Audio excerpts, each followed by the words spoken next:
지금 요한계시록을 주일마다 제가 설교를 시작한 지가 거의 쉬운 번이 다 돼가요. 이제 한 장만 더 하면 요한계시록 절반을 설교한 그런 셈이 되는데요. 제가 잠깐 요한계시록 설교 지금 주마다 하는 것에 대한 제 소회를 좀 말씀을 드리고 싶습니다. 우리 한국교회는 오랫동안 이 요한계시록 말씀을 이단들에게 빼앗겼습니다. 보통 이게 정상적인 정통교회에서는 요한계시록 설교를 목사님들이 거의 하지 않습니다. 한다 할지라도 주로 요한계시록 2장, 3장을 주로 합니다. 소아시아 7교회 그 정도 설교하고 나머지는 거의 하지 않습니다. 그게 왜 그런가? 저도 이제 목회를 담임 목회 시작한 지 거의 30년이 다 돼 가는데요. 설교를 얼마나 많이 했겠어요? 그 다른 성경 66권 다른 부분들을 설교를 많이 했는데 저 역시도 불과 1년 전까지만 해도 요한계시록 설교를 엄두도 못 내고 그러고 있었어요.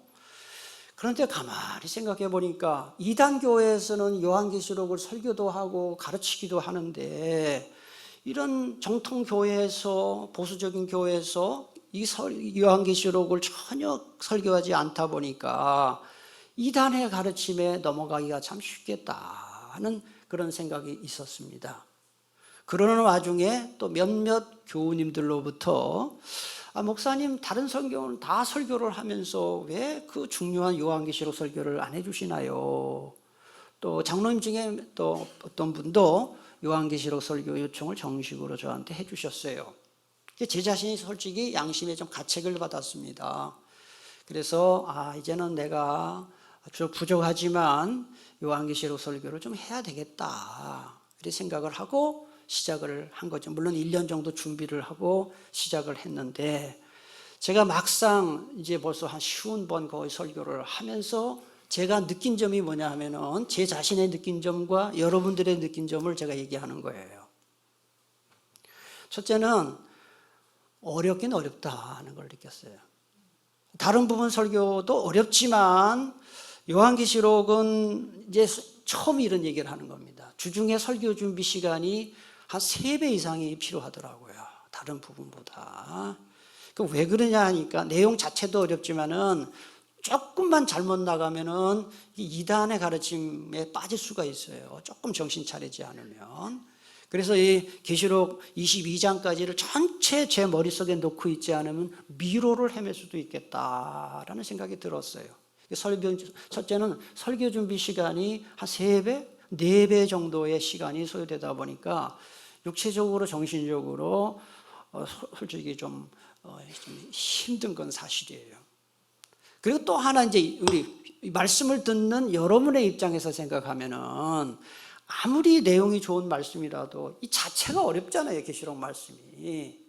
말씀 자체가 굉장히 이 구조도 어렵고 처음 듣는 소리도 많고 그러다 보니까 설교자인 제 입장에서는 아무리 내용이 어려워도 설교자의 책임 이거 쉽게 전달을 해야 되잖아요. 알아듣기 쉽게 전달을 해야 되고 또 쉽게 전달을 해도 여러분의 삶과 아무 관계가 없으면 그 뭔 재미로 듣겠어요.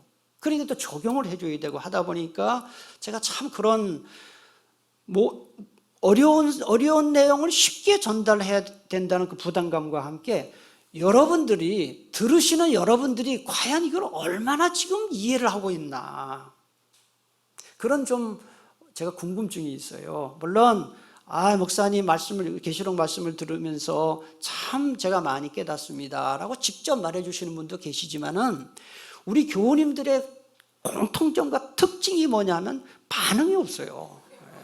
그러니까 속으로만 말을 하지 저한테 말씀을 이렇게 직접 카톡으로 한다든지 오늘은 조금 올 거예요 이러고 나면은 엎드려 잘 받기지만 그래도 안 주는 것보다는 좋아요. 제가 여러분들한테 목사님 설교 잘해요 은혜가 돼 그걸 요구하는 게 아니고 솔직한 걸 요구하는 거예요. 그래서 이해가 되는지 과연 이 얼마나 유익이 있는지 제가 물어보지 않으면 대답을 안 하니까 그래서 그 뭐 좋은 점도 있어요. 그런 점이 좋은 점도 있는데 하여튼 그래요.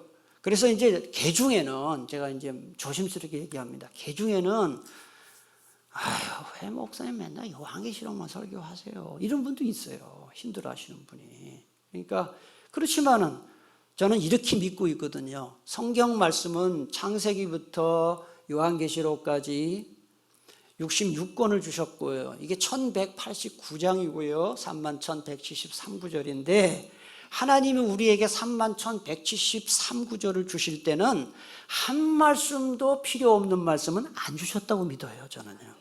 그래서 설령 여러분들이 오늘 만약에 저한테 뭐 어떤 반응을 보여서 뭐 은혜 받았어요. 또는 그 중에는 목사님 전혀 은혜가 안 돼요. 힘들어요. 해도 할 거예요.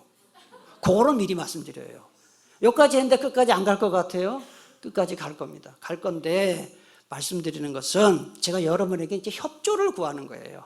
조금 어려워도 여러분 어떻게 죽만 먹습니까? 갈비도 뜯고 그래야 사람이 영양을 골고루 먹지. 그러니까 저도 이런 어려운 설교를 안 하면 저도 편한데 여러분의 유익을 위해서 하는 만큼 잘 따라오시기를 바랍니다. 때로는 좀 어려워도 쉬운 척, 은혜가 안 돼도 은혜 받는 척. 그래서 오늘은 아멘을 많이 할 것 같아요. 아멘. 그래서 아멘도 하시고 목사님 설교 맞습니다. 고개도 끄덕거리고 그렇게 해주시면 제가 설교를 하는데 굉장히 도움이 될 것 같아요. 여러분이 예를 들어서 누구랑 대화를 하는데 이러고 있으면 이게 대화가 무지 어려워요. 좀 고개도 끄덕끄덕하고 뭐 또 필요한 거 있으면 받아 적기도 하고 이 설교 노트도 드리잖아요. 그래서 계시록 22장 마지막 절까지 저는 분명히 계속 한다는 거 말씀을 드리고 그리고 여러분들도 이왕 하는 거니까 잘 따라오시기를 축복합니다. 이제 오늘은 잘 될 것 같은 기분이 들어요. 미국 정부에는 국가기밀 문서 해제 센터라는 아주 특이한 기관이 있어요. 국가기밀 문서 해제 센터. 이 말도 길지요? 그 기관은 주요 기관의 자문을 받아서 25년이 지난 국가기밀 문서 중에 일부를 해제합니다. 그러는 와중에 그동안은 베일에 쌓여있던 수많은 국가기밀 문서들이 이제 해제가 되면서 세계적인 화제거리가 되기도 합니다. 그 중에는 미국 정부가 비밀스럽게 추진한 핵무기 사용 계획이 있어요. 이를테면 1950년, 60년대 냉전 시대 때지요. 그럴 때 미국이 자기의 적국 나라에 수백만 명이 사는 도시에 핵무기를 투하하려고 했던 계획이에요. 그게 실행은 되지 않아서 다행이지만 만약에 실행이 되었다고 한다면 아마도 전 세계적으로 엄청난 공포와 혼란이 있었을 것이고 세계 역사도 뒤바뀌었을 것입니다. 그런데 참 놀랍게도 오늘 본문에 보면 그와 비슷한 일이 소개되어 있습니다. 엄청난 재앙이 될 만한 사건인데 하나님이 취소한, 우리 인간의 표현으로 취소한 사건이 본문에 나와요. 집행되지는 않지만 하나님의 중요한 옵션 가운데 하나였던 비밀 계획이 본문에 나오는데 그게 뭐냐? 7 우레 심판입니다. 3절, 4절에 보면은 7 우레라는 말이 3번 나와요. 여러분 짧은 구절에 단어가 반복되면 그게 중요한 겁니다. 7 우레라는 말이 나오죠. 이거는 우리가 지금까지 배운 7 인심판, 7 나팔심판, 7 대접심판, 어찌 보면 이런 심판보다 훨씬 강력한 심판일 수 있는 심판인데 하나님께서 집행을 보류 취소하신 것입니다. 그걸 어디에서 알 수 있느냐? 4절 끝부분에 보면은 일곱 우레가 말한 것을 어떻게 하고 어떻게 하지 말라 그랬습니까? 인봉하고 기록하지 말라. 나중에 자세히 말씀드리겠습니다만 요거는 내가 그냥 취소한다, 이런 뜻으로 하나님께서 말씀하신 거예요. 자, 우리가 요한계시록이 어렵다고 했는데, 그래서 요한계시록을 잘 이해하려고 그러면은 숲을 봐야 돼요. 숲을 봐야 돼요. 그래서 요한계시록에는 몇 번 반복하지만 세 개의 7 심판 시리즈가 나옵니다. 그래서 7 인심판, 7 나팔심판, 7 대접심판 나와요. 죄송합니다. 따라합시다. 인나대. 이렇게 외우셔야 돼요. 인, 나팔, 대접. 이게 어디에 나오냐면요, 요한계시록이 22장까지 있는데 그 몸통이에요. 6장부터 16장의 전체 내용이 이거예요. 이걸 모르면 안 돼요. 인심판, 나팔심판, 대접심판입니다. 그런데 요한계시록에는 또 세 개의 막간극이 나온다 하는 거예요. 오늘 본문이 막간극이거든요. 제가 한번 말씀을 이미 드렸는데 제1막간극은 7장에 나와요. 그래서 이게 뭐냐면 6째 인심판과 7째 인심판 사이에 7장에 나오는데, 여기에 나온 그 내용이 뭐냐면 14만 4천 흰 옷 입은 큰 무리 환상이에요.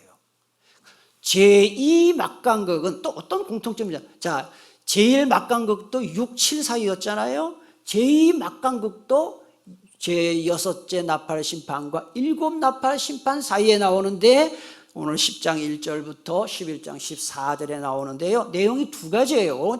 꼭 아셔야 돼요. 오늘 10장에서 가장 중요한 게 두루마리예요. 오늘 본문 여러분 잘 보셔요. 두루마리가 여러 번 나와요. 10장 2절에 나오고,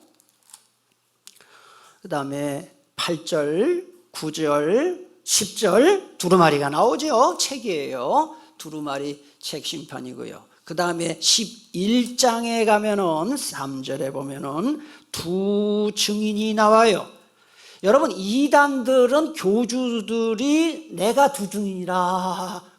대표적인 사람이 박태선이 전도관에. 그 다음에 지금 이 신천지 총회장 누구예요? 이만희. 이 양반도 내가 두 증인이다 그래요. 요한계시록 11장 3절에 나오는 두 증인은 그게 아닌데 교주들이 자기들이 두 증인이라 그런다 이 말이에요. 이런 걸 이제 배울 거예요. 그 다음에 제3막간극은 뭐냐? 7 나팔과 7 대접 사이에인데, 여기가 안 써놨네요. 써놨습니다. 12장부터 14장에 나오는데 여기도 다루면 다 아시는 내용이에요. 여자와 용 이야기, 짐승, 두 짐승, 바다짐승, 땅짐승인데 666은 바다짐승일까요? 땅짐승일까요? 땅짐승이에요. 666 얘기 여기서 나와요. 그 다음에 어린 양의 승리와 마지막 경고가 나옵니다. 자, 이 자세한 내용은 제가 말씀을 드리겠고요. 세 개의 막간극의 공통점이 있어요. 그게 뭐냐? 그것은 이 세상에서, 불신 세상에서 이렇게 막 고통받고 신앙지키느라고 고통받는 그리스도인들을 위로하고 소망을 주는 책이에요. 저는 주일날 이렇게 예배당에 나오시는 여러 교우님들을 볼 때마다 강단에 서서 제가 어떤 마음이 드냐 하면, 저분들이 일주일 동안 세상에서 돈 벌고 사업하고 직장 다니고 애 키우고 얼마나 힘들었을까. 사는 게 참 어렵다 하는 생각을 많이 해요. 더군다나 예수 믿지 않는 사람들이 훨씬 많은 세상에서 믿음대로 산다는 게 얼마나 어렵습니까?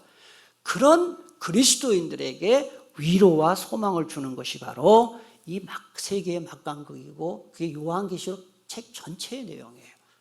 여러분들이 요한계시록 하면은 막 심판이 나오고 재앙이 나오고 막 공포스러운 내용이 나온다고 생각하지만, 알고 보면 우리 하나님께서 요한계시록을 우리에게 주신 이유는 그리스도인들을 위로하고 소망하고 격려를 주시기 위한 말씀이라는 걸 기억하고, 주일마다 이 말씀을 잘 배워서 세상에서 받을 수 없는 위로와 소망과 격려를 체험하는 저와 여러분 다 될 수 있기를 축복합니다. 1절 맨 앞에 나오는 내가 또 보니라는 구절은 사도 요한이 새로 어떤 환상을 볼 때, 새로 본 환상을 소개할 때마다 내가 또 봤다 이런 표현을 씁니다.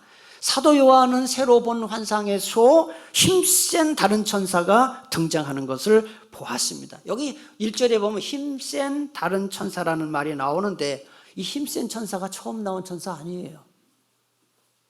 5장 2절에 보면은 거기에 이미 등장을 해가지고, 여러분 하나님의 오른손에 책이 두루마리가 있는데 그게 7인으로 봉인이 되어 있어요. 그 모습을 딱 보고 이 힘센 천사가 이 봉인된 이 책을 누가 개봉할 수 있을까라고 막 질문을 하는 장면이 나와요. 그런데 요한계시록 6장에 보면은 인을 하나씩 떼는데 누가 뗍니까? 예수님이 떼요. 예수님이 7인을 다 뗍니다. 그래서 결국에는 그 책이 개봉이 되는데 그 개봉된 상태로 지금 천사의 손에 들려있는 것입니다. 그게 바로 2절에 나오잖아요. 2절 거기 보면은 그 손에는, 천사의 손에는 어떻게 생긴 작은 두루마리가 들고 있습니까? 표노인, 개봉된 이 말입니다. 개봉된 그 책이 들려있다 이렇게 되어 있습니다. 이 힘센 천사는 요한계시록에서 한 번 마지막 더 나오는데 한번 이건 꼭 찾아보세요. 18장 21절을 한번 가시기 바랍니다. 18장 21절.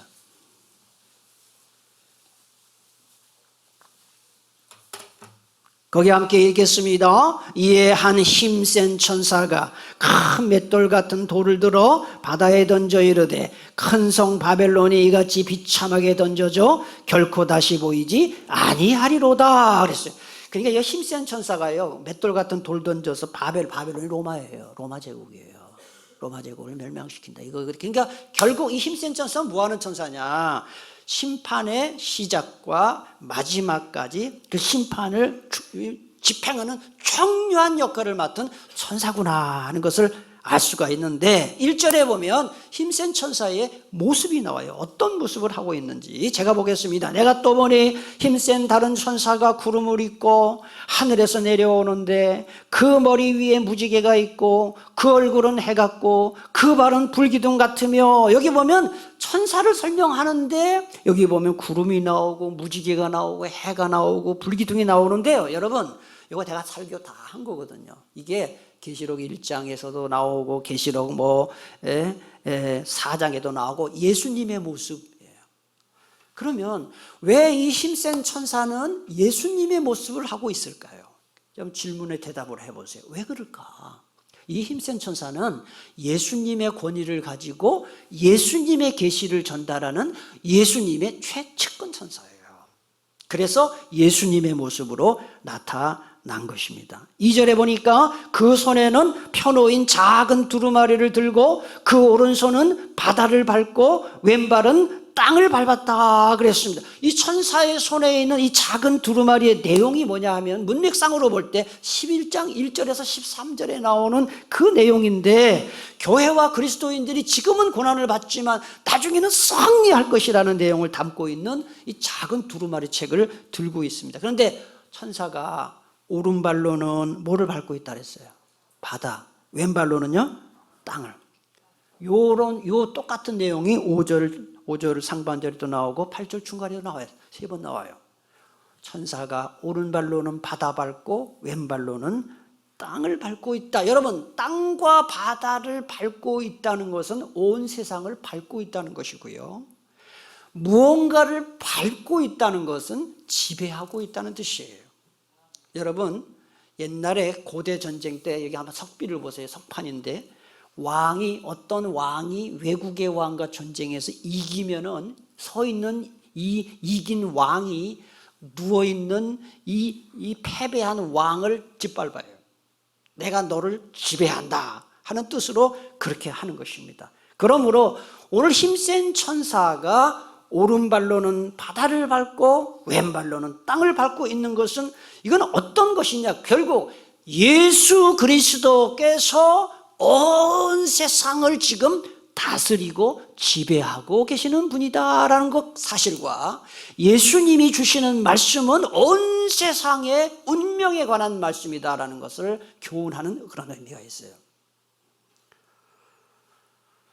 여러분 지난 한 주간 여러분들이 아침 일찍 일어나서 밤늦게까지 일하고 직장 생활하고 사업하고 또 가정에서 가정일하고 애들 돌보고 애들 자녀 학교 보내고 여러분들이 다 열심히 사는 것 같지만 기억하세요. 그 일이 잘 되고 못 되는 거, 성공하고 실패하는 그걸 누가 주관하시느냐? 예수님이 하시는 것입니다. 저는 주일날 7시 좀 지나면, 이제 7시 반쯤 지나면 출근해요. 교회로 와요. 이제 와서 9시 반 예배지만은 더 말씀 준비도 하고 또 개인적으로 기도도 하고 해서 7시 한 반쯤 지나는데 오는데, 오늘 아침에 7시 반쯤, 정확히 35분에 들어오려고 왔는데 지금 관리 집사님이 장례 중이라 안 계신 거잖아요. 제가 열쇠가 있어서 세콤 그 열쇠가 있어요. 열쇠가 안 열리는 거예요. 안 열려요. 아무래도 안 열려요. 그래가지고 주일날 가장 저한테는 가장 중요한 기도하는 시간이고 주일을 준비하려고 하는 시간에 이 문이 열리지 않아 가지고요 20분을 서 있었어요. 아침에 뭐 20분 뭐 변을 안 올라는데 저한테는 굉장히 긴 시간이었어요. 20분 동안 가만히 서 있었어요. 그래서 맨 처음엔 좀 짜증도 나고 사람이니까 짜증도 나고 내가 뭐 다른 거 하는 왜 이렇게 문이 안 열리지? 그리고 뭐 근데 그러고 이제 가만히 기다리지 어떻게 해요? 세콤 직원이 올 때까지 이제 기다리는데 그동안에 딱 이런 생각이 딱 드는 거예요. 오늘 제가 설교할 내용이 인생의 주인, 역사의 주인은 하나님 예수님이신데 제가 한번 체험을 한 것 같아요. 내가 몇 시에 와서 도착해서 몇 시에 뭐하고 기도하고 준비하고 딱 하면 되지 했는데 20분 동안 아무것도 못하고 아무것도 못하는 거예요. 내가 꼼짝 못하고 서 있는 거예요. 그리고 가만히 그 짧은 시간이었는데 가만히 생각해 보니까 왜 갑자기 그런 생각이 들죠? 내가 왜 목사가 됐지라는 생각이 들어요. 제가 목사 청년 때 제가 제일 죄송합니다 이 표현이 제일 기피했던 제가 직업이 목사거든요. 목사는 진짜 해서는 안 될 직업이다. 제가 그런 생각을 많이 했던 사람이에요. 내가 어떻게 하다 목사가 됐지? 가만히 삼국제일교회 제가 담임 목사로 온 것도 이것도 사실은 올 만한 일이 아니었는데 가만히 생각해 보니까 오늘 짧은 시간이었지만 그래 내가 하는 것 같지만 하나님이 문 열어주셔야 이 문도 들어오고 길 열어주셔야 길이 열리는구나 하는 걸 깨달았어요. 사랑하는 교회 여러분, 이건 저의 짧은 여담이지만 여러분이 열심히 한다고 뭐 잘 되고 여러분이 뭐 게을러서 안 되고 물론 그게 영향은 있겠지만 여러분이 성공하고 잘 되는 것은 주님이 하시는 일이에요. 주님이 하시는 일이에요. 오른발로 바다 밟고 왼발로 땅 밟은 주님이 하시는 일이에요. 그래서 세상의 다른 종교들은 어때요? 지극정성으로 제사 지내고 헌금 많이 갖다 바치고 고행하고 수행하고 착한 일 많이 해서 신의 비위를 맞춰주면 건강 주고 돈 주고 문제 해결해 준다. 이게 보통 종교입니다만은 우리가 믿는 예수님은 그런 예수님 절대 아니에요. 착각하지 마세요. 우리 예수님은 비위 잘 맞춰주면 복 주고 비위 거슬리면 저주하는 이런 이방신과 같은 그런 예수님 절대 아닙니다. 우리 예수님은 역사와 우리 인생의 주관자로서 주인으로서 우리를 다스리고 섭리하시는 예수님이신 줄 믿으시기를 바랍니다. 기독교 역사상 수많은 이 신조들이 만들어졌어요. 신조가 뭡니까? 신앙 고백을 글로 표현한 것입니다. 우리가 오늘 예배 시간에 사도신경을 했습니다. 이 사도신경은 사도들이 만든 신조라는 뜻이 아닙니다. 사도들의 고백을 따라서 만든 고백이다. 사도신경이라고 그렇게 하는데 이 모든 신조 신경을 한마디로 말해라. 그러면 죄송합니다. 그리스어로 퀴리오스 예수스예요. 퀴리오스 예수스. 예수님은 뭐라고요? 주님이시다. 이게 한마디로 말하면 우리가 믿는 모든 신앙 고백을 한마디로 말하면 죄송합니다. 따라합시다. 예수님은 주님이십니다. 아멘이십니까? 솔직히 말하면 우리는 주여 주여 하지만 사실 내 마음대로 살아요. 이러니까 안 되는 거예요. 정말 내 인생의 주인이 예수님이라는 것을 인정하고 우리의 삶 속에 정말 만약에 내가 예수님이라면 이럴 때 어떻게 할까? 그게 예수님을 주인 삼는 거예요. 내 마음대로 살지 말고 예수님을 주인으로 모시고 살 때 우리 주님께서 우리에게 참 소망과 행복과 기쁨을 주시는 줄 믿으시기를 바랍니다. 3절에 보니까 사자가 부르짖는 것 같이 큰 소리로 외쳤다 그랬어요. 예? 이 힘센 천사가 사자가 부르짖는 것 같이 외쳤다 그랬는데 성경에서 사자가 부르짖는 것은 하나님의 음성을 상징합니다. 호세아 11장 10절에 보세요. 그들은 사자처럼 소리를 내시는 여호와를 따를 것이라 그랬습니다. 아모스 3장 8절에 보니까 사자가 부르짖은즉 누가 두려워하지 아니하겠느냐, 주 여호와께서 말씀하신즉 누가 예언하지 아니하겠느냐. 그 사자가 부르짖었다는 것은 하나님의 음성을 말하는 거예요.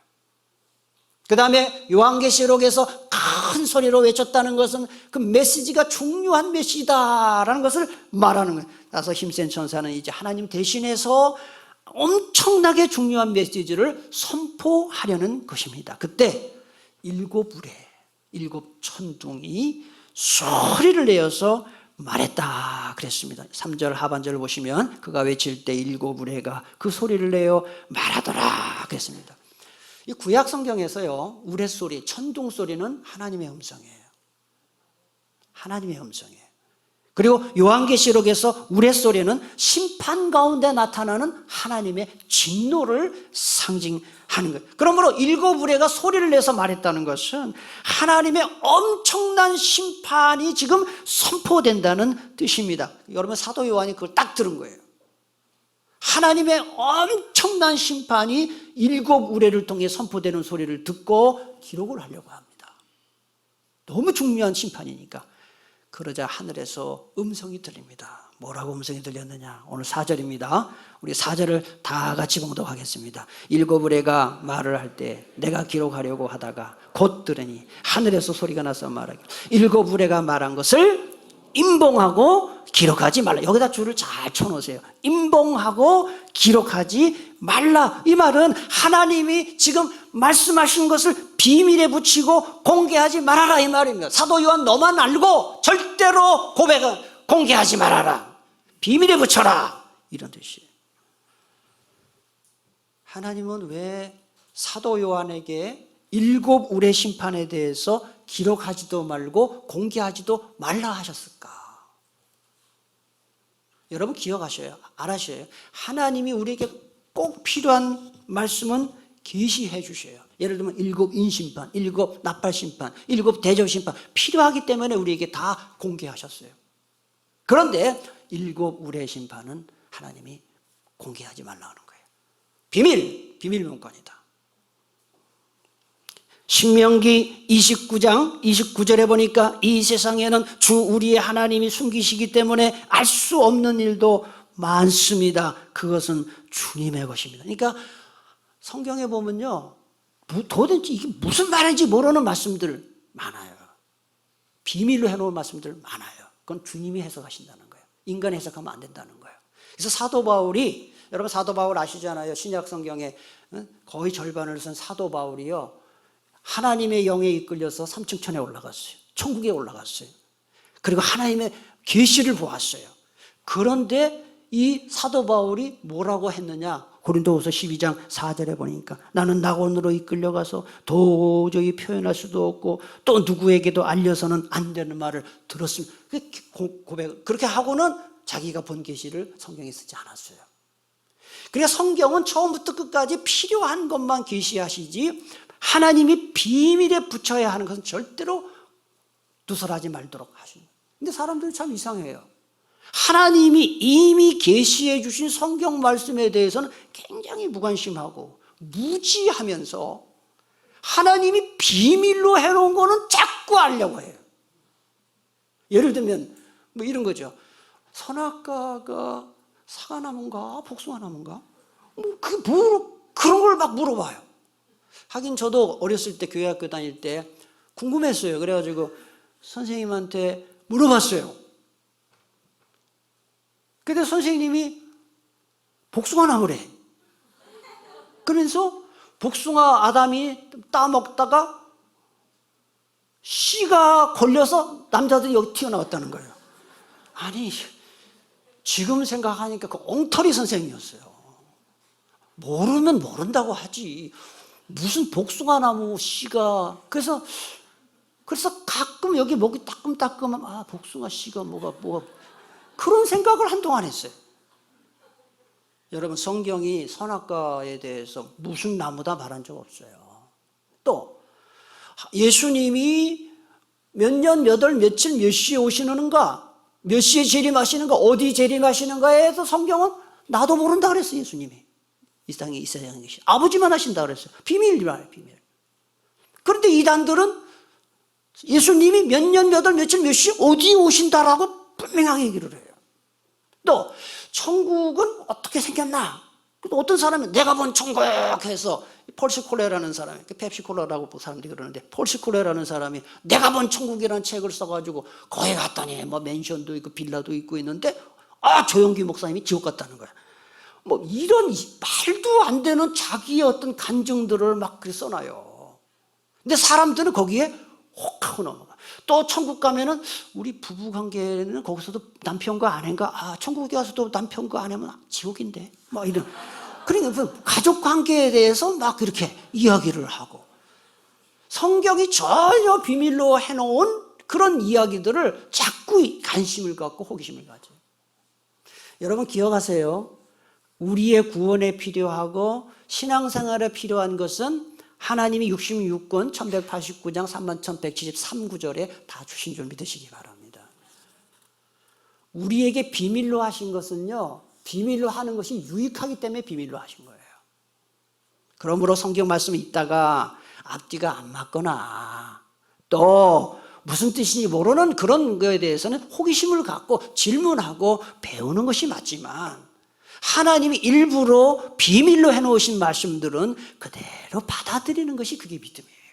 성경이 가는 곳까지 가고 멈추는 곳에 멈추는 것이 성경을 대하는 바른 태도다 하는 것입니다. 그런데 기독교 이단들은요, 하나님이 비밀에 붙인 말씀들만 일부러 골라서 연구를 하고 가르치고 제멋대로 해석을 하고 하니까 일반 교회 교우들은 듣도 보도 못한 그런 이야기들을 들으니까 그게 비밀이 맞는가 해가지고 많이 가잖아요. 안타깝게도 이런 이단들의 선전에 넘어가는 그리스도인들이 얼마나 많은지 몰라요. 여러분, 하나님이 비밀로 해놓은 것을 파헤치는 것은 하나님의 이 권한을 침범하는 것이고요, 하나님을 대놓고 모욕하는 것입니다. 예. 베드로후서 3장 16절 보세요. 이 말씀이 참 우리에게 경고를 하고 있어요. 그 중에 알기 어려운 것이, 성경 말씀 중에 알기 어려운 것이 더러 있으니 무식한 자들과 굳세지 못한 자들이 다른 성경과 같이, 자, 같이 읽겠습니다. 시작. 그것도 억지로 풀다가 스스로 멸망에 이른다 그랬어요. 하나님이 비밀로 해놓은 거 밝히면 안 된다는 거예요. 이처럼 성경 말씀을 비성경적으로 자의적으로 해석하는 것은 바로 이단의 시작이에요. 그게 바로 이단의 시작이에요. 신명기 12장 32절, 내가 너희에게 명령하는 이 모든 말을 너희는 지켜 행하고, 하나님 말씀에 어떻게 하지 말라 그랬습니까? 가감한다는 게 뭡니까? 더하거나 빼지 말라는 거예요. 여러분, 하나님의 비밀의 말씀을 더하거나 빼는 것이 얼마나 중요하면은, 우리 하나님께서 성경 맨 마지막 장, 마지막 성경 계시록 맨 마지막 장 22장 맨 끝부분에다가 이 이야기를 한 번 더 하셨을까요? 자, 이제 마지막으로 성경 찾아보겠습니다. 요한계시록 22장 18, 19절.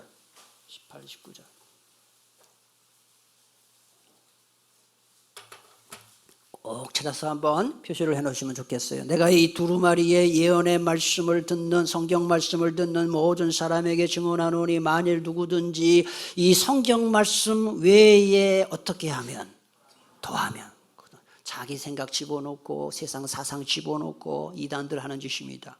더하면 하나님이 이 두루마리에 기록된 성경에 기록된 재앙들을 그에게 더하신다. 성경 말씀에다가 인간의 사상 집어넣고 자기 생각 막 집어넣으면요 다 벌받는다는 것이에요. 19절 만일 누구든지 이 두루마리의 예언의 말씀 성경 말씀에서 어떻게 버리면 빼버리면 이 말이에요. 빼버리면 하나님이 이 두루마리에 기록된 생명나무와 및 거룩한 성의 참여함을 제하여 버리시리라. 구원받지 못한다 이런 뜻이죠. 그래서 자 결론입니다. 성경 말씀을 대하는 바른 자세는 호기심이 아니라 순종입니다. 순종. 아멘이십니까? 순종입니다. 이스라엘 백성들이 노예 생활을 430년 했던 이집트 탈출하고 2번 큰 강을 건너요. 큰 물을 건너죠. 큰 물을 건넙니다. 이집트 탈출하고 첫 번째 건넌 물이 어디 무슨 뭐예요? 홍해바다. 그다음에 마지막 건넌 물은 뭐예요? 요단강이에요. 그런데 여러분 참 하나님이 정말 세심하신 분이에요. 홍해바다 건널 때 하고요 요단강 건널 때 하나님이 다른 방법으로 건너게 하셨어요. 잘 보세요. 이스라엘 백성들이 430년 동안 이집트에서 노예살이하고 탈출한 그때 상태는 이 이스라엘 백성들의 믿음이 형편없었어요. 왜냐하면 430년 동안 이집트의 우상 숭배하는 거를 다 그냥 오염이 된 거예요. 그래서 나중에 보면 시내산에 갔을 때 모세가 40일 동안 내려오지 않으니까 그 아론을 죽여가지고 무슨 이게 하나님이라 그러면서 무슨 형상 만들어요. 금송아지 형상 만들잖아요. 그 금송아지가 이집트의 우상이에요. 그 정도로 믿음이 형편없었어요. 그러니까 하나님 그걸 아신 거예요. 그래서 홍해바다 건널 때는 제가 여러분 질문할게요. 아실 거예요. 홍해바다 건널 때는 길을 내주고 건너라 그랬어요? 일단 들어가라 그랬어요? 길을 내주고 큰 길을 내주고 건너가게 하셨어요. 그러니까 이거 뭐예요? 기적을 보여주심으로써 믿음을 불러일으킨 거예요. 믿음이 없으니까. 그런데 자 보세요. 40년 광야 생활을 했잖아요. 40년 광야 생활은 신앙의 훈련을 한 거예요. 우리식으로 말하면 평생 신앙생활을 한 거예요. 엄청나게 이제 믿음도 자랐고 신앙생활도 오래 한 거예요. 그리고 이제 요르단에서 왼쪽으로 가나안 땅으로 건너가 동에서 서로 건너가려면 요단강을 건너가 가나안 땅을 건너갈 때는 하나님께서 홍해바다 건널 때처럼 길 내주시고 건너가라 하지 않았어요. 어떻게 했느냐? 제사장들이 언약궤를 메고 너희들이 먼저 물에 들어가라. 물이 흐르는 상태에서. 그랬더니 제사장이 언약궤를 맨 제사장들이 요단강의 물에 들어갔더니 그때 물이 갈라져서 사람들이 따라간 거예요. 뭘 말합니까? 믿음이 없을 때는 여러분 믿음이 없을 때 하나님 뭔가 보여주셔요. 하나님 살아계심을 보여주셔요. 그럼 믿겠습니다. 말씀대로 살겠습니다.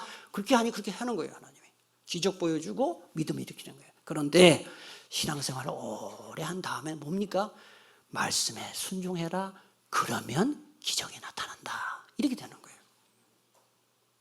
하나님이 기적을 보여주시면 내가 신앙생활 잘하겠습니다. 말씀대로 살겠습니다. 유치하기 짝이 없는 믿음이에요.